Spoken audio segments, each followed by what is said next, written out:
रावण की आंधी में उड़ गए मिश्रा और बागेश्वर।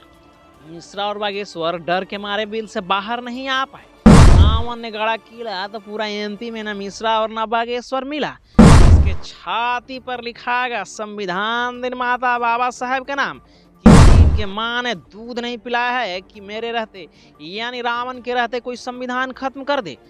बस लगाऊंगा तो पूरी तरह से भगदड़ मच जाएगी। इस तरह की बातें चंद्रशेखर आजाद ने एमपी के खुले मंच से बोला। हम नीले कबूतर नहीं बल्कि बाबा साहब के नीले बाज हैं।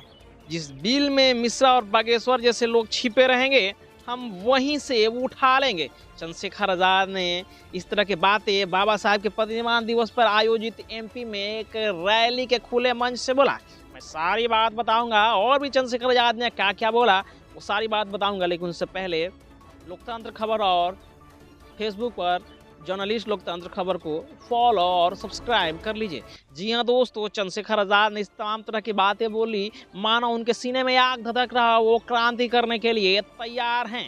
चंद्रशेखर आजाद ने खुले मन से संबोधित करते हुए बोला कि हम मिश्रा और बागेश्वर जैसे लोगों को नहीं जानते हैं कि मिश्रा और बागेश्वर कौन है।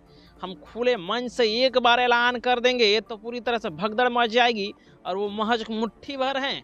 इस देश के छाती पर लिखा गया संविधान निर्माता बाबा साहब का नाम, क्योंकि बाबा साहब ने इस देश को संविधान लिखा है, इसमें कोई दो राय नहीं है। चंद्रशेखर आजाद ने आगे संबोधन करते हुए बोला कि हमें नीले कबूतर कहा जाता है, लेकिन हम बता दें कि हम नीले कबूतर नहीं बल्कि बाबा साहब के नीले बाज हैं।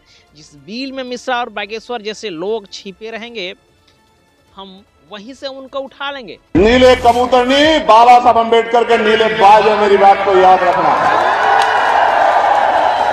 और बाज जब शिकार करता है ना तो वहीं से उठा लाता है जहां छिप के बैठा होता है उसका। डर के मारे ये बात सच है कि डर के मारे ना मिश्रा नजर आया और ना ही बागेश्वर। वो सचमुच में किसी बिल में छिपे हुए नजर आए और पूरी सभा में कहीं भी न मिश्रा की उपस्थिति दिखी और ना ही बागेश्वर की और ना ही इर्द गिर्द उनके समर्थक नजर आए कि चंद्रशेखर आजाद का विरोध कर सके।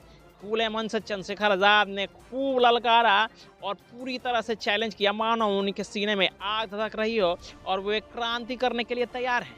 इतना ही नहीं, चंद्रशेखर के बाद दामोदर यादव जो लगातार बागेश्वर बाबा का विरोध कर रहे थे और बागेश्वर बाबा को चैलेंज कर रहे थे, वहीं धरती पर चंद्रशेखर आजाद ने गरजते हुए कहा जिस धरती पर बागेश्वर बाबा हिंदू राष्ट्र निकाल रहे थे और वहां रैली में चंद्रशेखर आजाद के समर्थक यानी भीम आर्मी और बागेश्वर बाबा के समर्थक में भिड़ंत हो गई और बागेश्वर बाबा के समर्थक खुले मंच से नहीं बल्कि पैदल धूम दबाते भाग गए थे। उसी जगह पर चंद्रशेखर आजाद और दामोदर यादव ने संबोधन करते हुए अपने लोगों को यह बताया।